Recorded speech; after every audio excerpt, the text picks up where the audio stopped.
नमस्कार, मैं योगेश राणा। अभी उत्तराखंड कांग्रेस के सीनियर नेता हरीश रावत ने अपने घर पर पत्रकारों को दावत पर बुलाया। यहां पर आयोजित की गई प्रेस कॉन्फ्रेंस में हरीश रावत ने कहा, मैं अल्मोड़ा में ऐसे मुस्लिम परिवारों को जानता हूं जो किसी भी अल्मोड़ियन व्यक्ति से ज्यादा अल्मोड़िया है, ज्यादा पिथौरागढ़ी है और ज्यादा टिहरी वाले हैं। मैं अल्मोड़े में ऐसे मुस्लिम परिवारों को जानता हूं जो किसी भी अल्मोड़ियल व्यक्ति से ज़्यादा अल्मोड़िया है, ज़्यादा पिथौरागढ़ी है, ज़्यादा टिहरी वाले हैं, क्योंकि वो परंपरागत रूप से वहाँ रह रहे हैं। हरीश रावत ने यह बयान रुद्रप्रयाग जिले में कई ग्राम सभाओं के बाहर लगाए गए बोर्ड की घटनाओं के जवाब में दिया। पत्रकारों ने सवाल किया था। हालांकि ये बोर्ड पुलिस के कहने पर वहां से हटा दिए गए हैं, लेकिन सवाल यह है, हरीश रावत का यह बयान क्या कांग्रेस को भारी पड़ सकता है? आपको याद होगा 2022 के विधानसभा चुनाव में बीजेपी ने एक मुद्दा उठाया था, मुस्लिम यूनिवर्सिटी का मुद्दा। बात यहां से शुरू हुई थी। उत्तराखंड कांग्रेस के उपाध्यक्ष अकील अहमद ने विधानसभा चुनाव से पहले दावा किया, हरीश रावत ने उनसे वादा किया था राज्य में एक मुस्लिम विश्वविद्यालय स्थापित किया जाएगा। हरीश रावत का इस पर तुरंत ही खंडन आ गया। हरीश रावत ने तमाम मीडिया संस्थानों को दिए इंटरव्यू में कहा, उन्होंने कभी भी इस तरह की कोई बात नहीं कही। हरीश रावत ने तो यहां तक चैलेंज कर दिया, अगर कोई यह साबित कर दे मैंने ऐसा कहा था तो मैं 5 लाख रुपए इनाम दूंगा। हरीश रावत ने यह भी कहा, यदि मैंने किसी के सामने यह बयान दिया है तो वह अखबार में प्रकाशित मेरा बयान दिखाए। यदि मैंने ऐसा बयान दिया होगा तो मैं राज्य की जनता से माफी मांगूंगा और हमेशा के लिए राजनीति छोड़ दूंगा। यानी बात साफ है, हरीश रावत ने जो कहा ही नहीं, बीजेपी ने उसको भी एक मुद्दा बनाकर 10 से 12 विधानसभाओं को प्रभावित कर दिया। विधानसभा के चुनाव में 2022 में हरीश रावत ने खुद यह बात कही। उन्होंने कहा, मेरे इस झूठे बयान का प्रचार कर 10 से 12 विधानसभाओं में चुनाव को प्रभावित करना चाहती है बीजेपी। 5 लाख रुपए के इनाम की घोषणा के बाद भी आज तक कोई यह साबित नहीं कर पाया और ना ही कोई सबूत पेश कर पाया हरीश रावत ने मुस्लिम यूनिवर्सिटी बनाने का बयान कहीं पर दिया भी था या नहीं दिया था। इतना होने के बाद भी मुख्यमंत्री पुष्कर सिंह धामी ने 2 फरवरी को पत्रकारों से बातचीत में कहा, कांग्रेस पार्टी भारत की आजादी के बाद से ही मुस्लिम तुष्टिकरण में लगी हुई है। उत्तराखंड एक देवभूमि और 4 धाम तीर्थ यात्रा का केंद्र है, जहां कांग्रेस एक मुस्लिम विश्वविद्यालय स्थापित करना चाहती है।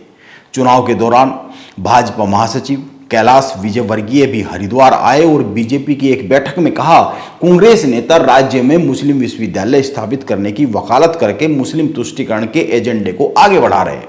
यानी बात यह है, जैसा हरीश रावत का दावा है, उन्होंने जो कहा भी नहीं, बीजेपी ने उससे ही 10 से 12 विधानसभाओं में चुनाव को प्रभावित करने की कोशिश कर डाली थी 2022 में। अब जब हरीश रावत को इतना पता है तो उन्होंने इस बार इस तरह का मुसलमानों से तुलनात्मक बात करते हुए बयान दिया क्यों? और हरीश रावत ने एक बार नहीं, रुद्रप्रयाग के मुद्दे पर पत्रकारों के सवालों के जवाब में बार बार अपनी कुछ बातें दोहराई। आइए पहले सुनते हैं हरीश रावत का पूरा बयान क्या है। बाहरी कहाँ लगाए? वो तो भाजपा वालों ने लगाए। कायराना हरकत थी, इसलिए कायर के पांव नहीं होते हैं। और जैसे ही ये बात बाहर निकली तो भाजपा वालों ने वो बोर्ड हटा लिए। केवल वो जो उनका एजेंडा था, वो एजेंडा एक्सपोज हो गया।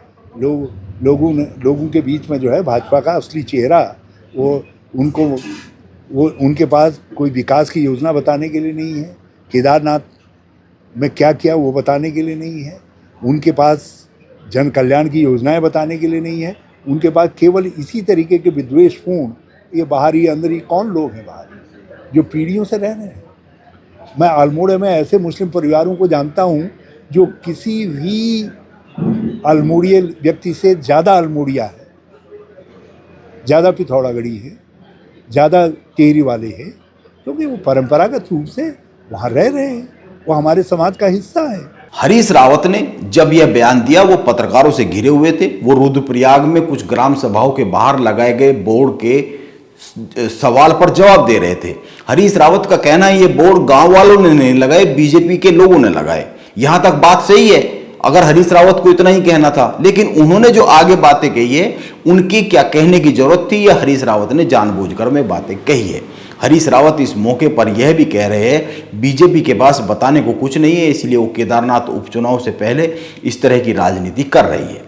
सरकार फिर से मजार शरणम गच्छामी और यूसीसी शरणम गच्छामी की ओर जा रही है। हाँ, ये पार्ट क्योंकि उनके पास बताने के लिए कुछ नहीं है, बताने के लिए कुछ नहीं है, इसीलिए आप देख रहे होंगे कि फिर से सरकार जो है मजार शरणम गच्छामी है, क्या है वो आजकल यूनिफॉर्म सिविल कोड है, यूसीसी शरणम गच्छामी है, और मुसलमान शरणम गच्छामी,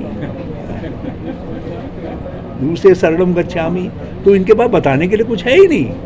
अब हरीश रावत के इस बयान के बाद खतरा यह पैदा हो सकता है बीजेपी फिर से कह देगी कि हरीश रावत तुम मुस्लिम तुष्टीकरण की बात कर रहे, यह कहने की क्या जरूरत थी? अल्मोड़ा में मुस्लिम परिवार किसी भी अल्मोडियन व्यक्ति से ज्यादा अल्मोड़िया है, ज्यादा पिथौरागढ़ी है।